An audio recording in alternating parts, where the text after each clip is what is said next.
안녕하세요. 파노입니다. 이번 시간에는 글로벌 최대 전자상거래 이커머스 기업 아마존에 대한 최근 월스트리트 저널 기사에 대해 살펴보겠습니다. 기사 제목을 해석하자면 미국 물류 운송 서비스 업계 1등 기업은 더 이상 UPS도 FedEx도 아닙니다. 글로벌 최대 이커머스 아마존은 최근 이들 운송업계의 양대 산맥 기업들을 무릎 꿇게 만들었습니다. 정도로 직역할 수 있겠습니다. 여러분께서는 아마존이라는 기업명을 듣는 순간 어떤 기업 타이틀이 가장 먼저 연상되시나요? 글로벌 이커머스 전자상거래 업계의 넘버원 기업 아마존. 아마존 웹 서비스, 일명 AWS로 글로벌 최대 클라우드 컴퓨팅 서비스 기업으로 군림하는 아마존. 최근 또 한 가지 화려한 기업 타이틀을 추가하게 되었으니 그것은 바로 글로벌 최대 물류 배송 서비스 기업 아마존입니다. 오랜 기간 글로벌 물류 배송업계의 양대 산맥을 형성해온 UPS와 FedEx, 이커머스 기업 아마존은 최근 이들 UPS와 FedEx 기업을 모두 제치고 미국 최대 배송 서비스 기업 왕관을 차지했습니다. 지난 2020년 일찌감치 FedEx 기업을 제쳐버린 아마존은 지난 2022년 UPS 운송기업보다 더 많은 물품 패키지를 미국 가정 내 배송한 것으로 집계 분석되는 한편 2023년 올해에는 UPS, FedEx와의 격차를 더 넓힐 것으로 예측됩니다. 불과 10년 전만 해도 전혀 상상조차 할 수 없었던 시장 이벤트가 최근 현실화된 것이죠. 사실 10년 전 아마존은 UPS와 FedEx의 주요 기업 고객이었습니다. 왜냐하면 전자상거래 기업 아마존이 판매하는 물품들에 대한 배송을 책임져온 UPS와 FedEx 물류 배송 서비스 기업이었기 때문이었죠. 지난 1994년 어느 날 온라인 서적 판매라는 소박한 비즈니스 모델로 설립된 아마존. 사업 초반에는 아마존 기업 설립자 제프 베조스가 우체국까지 아마존 배송 물품들을 직접 운반하기도 했으나 이후 사업 확장에 발맞춰 미국 주요 배송업체들, 즉 FedEx, UPS, USPS들의 서비스에 의존하게 됩니다. 그러나 이들 제3자 배송 서비스 기업들에게 좌지우지되는 비즈니스 모델의 한계성을 일찌감치 간파한 아마존 기업은 약 10년 전이었던 지난 2014년 아마존 글로벌 교통 네트워크 사업 프로젝트에 착수하게 됩니다. 다음은 지난 2016년 월스트리트 저널 기사로서 제목에서와 같이 전자상거래 기업 아마존은 신사업 개척 시장으로 글로벌 운송 서비스 업계를 지목했습니다. 그로부터 2년이 지난 2018년 월스트리트 저널 기사에서는 글로벌 운송업계의 양대 산맥 UPS와 FedEx에게 도전장을 내민 아마존 기업 평가를 다루고 있었는데요. 다음 기사 내용에서 확인할 수 있듯이 지난 2018년 당시만 해도 글로벌 운송 서비스 업계 내 양대 산맥 UPS와 FedEx 기업을 향한 아마존의 사업 도전장에게 돌아온 결과는 시장과 투자자들의 비웃음과 조롱이었습니다. 그러나 방금 살펴본 대로 지난 2018년 월스트리트 저널 기사의 아마존 기업에 대한 매우 비관적 뉴스 기사는 단 3년 만에 꼬리를 내리게 되었습니다. 월스트리트 저널의 회의적 기사가 보도된 지 단 3년이 흐른 지난 2021년 기준 아마존 물류 배송 서비스 관련 총 4가지 주요 통계 수치를 지금부터 살펴보겠습니다. 첫째, 40만 명 이상의 물류 배송 운전자들. 둘째, 4만 대 이상의 중형 세미트럭. 셋째, 3만 대 이상의 화물 밴. 그리고 마지막 넷째, 70대 이상의 화물 운송기를 보유한 리테일 유통업계 내 물류 배송 서비스 선두기업으로서의 막강 파워를 입증해낸 아마존 기업입니다. 첫째, 40만 명 이상의 물류 배송 운전자들. 아마존이 직접 채용한 아마존 운전자 이외에도 아마존 DSP 프로그램을 통해 약 40만 명 이상의 물류 배송 전문 인력 네트워크를 형성했습니다. 참고로 아마존 DSP 프로그램은 아마존 딜리버리 서비스 파트너 프로그램을 의미하며, 즉 아마존 기업 소속이 아니겠으나 아마존 배송 서비스 파트너라는 자격으로 아마존 배송 대행업을 주관하는 사업 프로그램입니다. 둘째, 4만 대 이상의 중형 세미트럭. 미국 전역에 걸친 육로 배송 서비스와 관련, 현재 아마존은 4만 대 이상의 세미트럭을 굴리고 있으며 최근에는 AI 기술력에 입각한 효율성 극대화 전략에 고심 중입니다.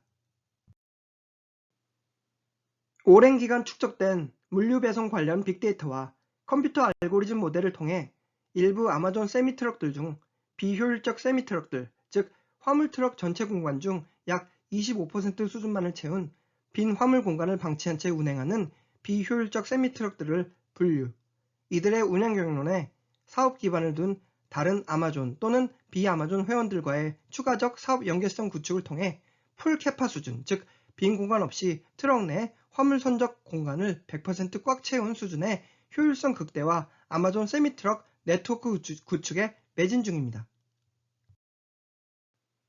아마존은 아마존 세미트럭들의 실시간 빅데이터 분석을 통해 기존 UPS, FedEx 등 라이벌 기업들이 제공해온 서비스 비용보다 평균 $2,000, 약 배송 한 건당 200만 원 이상 저렴한 파격적인 가격 정책을 펼치고 있습니다.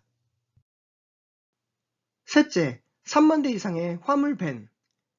전기 차량 업계 내 테슬라의 막강 라이벌 기업으로 통하는 리비안과의 사업 제휴 관계에서 물류 배송 업계의 거대 공룡 기업으로 성장하고 있는 아마존의 야심찬 계획을 유추해 볼 수 있겠습니다. 이미 3만 대 이상의 화물 밴을 굴리고 있는 아마존은 지난 2019년 10만 대 이상의 리비안 전기차 화물밴 차량을 선주문 완료했으며 현재 미국 주요 도심지 내 리비안 전기차 밴 서비스를 시범 운행 중입니다. 넷째, 70대 이상의 화물 운송기.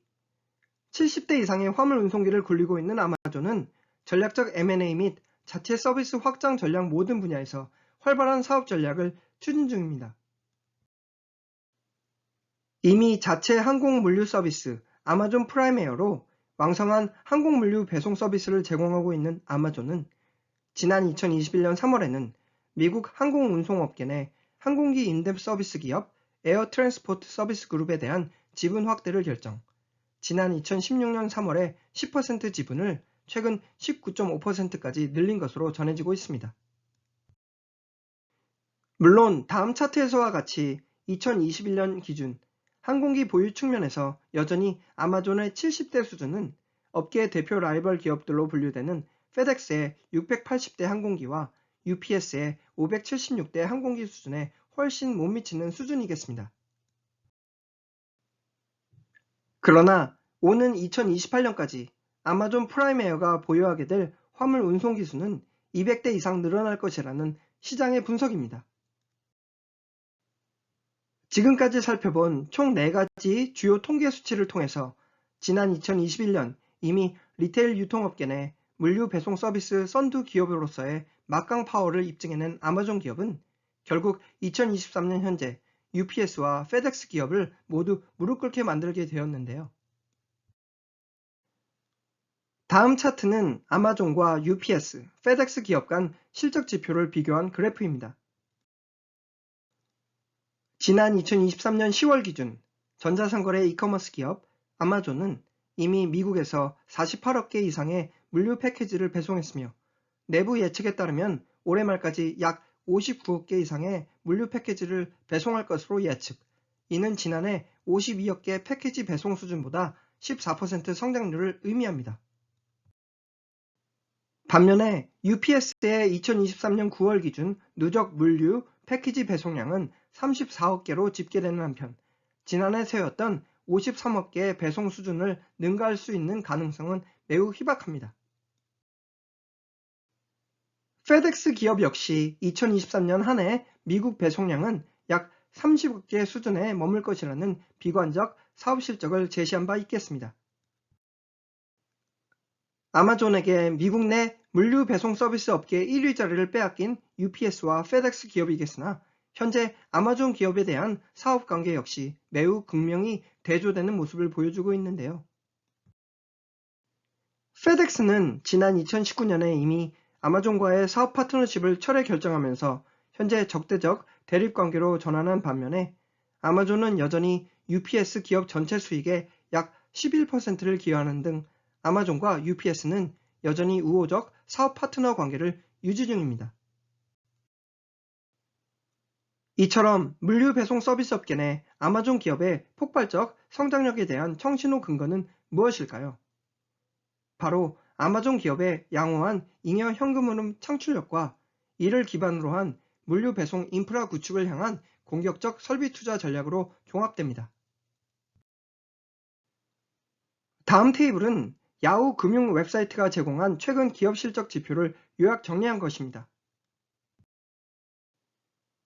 빨간색 표시 부분에서와 같이 아마존의 최근 잉여 현금 흐름 창출력은 UPS와 FedEx의 10배 이상의 가공할 만한 잉여 현금 흐름 창출력을 보유 중에 있음이 다음 통계 수치를 통해 관찰됩니다. 결론적으로 아마존은 FedEx나 UPS는 중장기적 투자 관점에서 도저히 경쟁할 수 없는 막대한 기업 수익성 및 안정성 지표를 기반으로 한 물류 배송 종합 인프라 구축 투자 여력을 갖추고 있다는 점이겠습니다. 글로벌 팬데믹 이후 급속도로 성장하는 이커머스 붐은 이들 물류 배송 서비스 기업들에게는 지속적 설비 투자 비용을 요구하겠으나 효율적 잉여 현금 흐름 창출력이 없이는 결국 시장의 수요를 반영해줄 원활한 투자 활동에 큰 제약을 받게 된다는 점에서 아마존의 가공할 위력이 그 빛을 발하고 있음은 최근 공개된 아마존의 일부 물류 배송 관련 프로젝트들을 통해 입증되는 상황입니다. 막대한 현금성 자산과 잉여 현금 흐름 창출력을 갖춘 아마존은 과거 물류 배송 업계의 양대 산맥을 이뤘던 FedEx와 UPS의 기업 숨통을 서서히 조여오는 가운데 아마존의 핵폭탄 선언이 지난 2019년 공식 발표됩니다. 그것은 바로 지난 2019년 6월 공식 발표된 아마존 프라임 회원들에 대한 당일 무료 배송 서비스로서 이제는 웬만한 택배 배송 상품들에 대해서는 당일 무료 배송 서비스가 새로운 스탠다드 기본 서비스로 정착되는 운송업계 현 주소입니다. 또 한 가지 예로 지난 2019년 5월 14일 미국 켄터키 지역 내 아마존 에어허브 센터 건축을 위해 아마존이 투자한 금액은 무려 15조 원 수준으로 집계 분석됩니다. 또한 아마존 설비 투자 비용은 매년 평균 50%에서 80% 이상 증가한 것으로 확인 분석됩니다. 물론 해당 50%에서 80% 증가가 모두 아마존 물류 배송 프로젝트에 쓰여진 것은 아니겠으나 아마존 배송 물류 프로젝트들은 큰 비중을 차지한 것으로 전해지는 한편 다음에 살펴볼 아마존 풀필먼트 센터 관련 통계 자료가 이를 뒷받침합니다. 지난 2018년 기준 미국 전체 가구의 51% 수준은 아마존 물류센터로부터 약 1시간 내 위치한 지역 내 거주 중인 것으로 집계 분석됩니다. 그리고 약 3년이 지난 2021년 기준 미국 전체 가구의 77% 수준은 아마존 물류센터로부터 1시간 내 위치한 지역 내 거주 중인 것으로 종합 분석됩니다. 이미 글로벌 이커머스와 클라우드 서비스 업계의 최강 기업으로 군림한 아마존은 수년 내 미국을 뛰어넘은 글로벌 최대 물류 운송 서비스 기업이라는 또 하나의 화려한 기업 타이틀을 추가할 수 있을지 여부에 시장과 투자자들의 이목이 집중된 상황입니다. 이상으로 미국 물류 운송 서비스 업계의 양대 산맥으로 군림해온 UPS와 FedEx를 모두 무릎 꿇게 만든 글로벌 최대 이커머스 군단 아마존의 가공할 만한 기업 성장력을 소개한 월스트리트 저널 기사 리뷰였습니다. 감사합니다.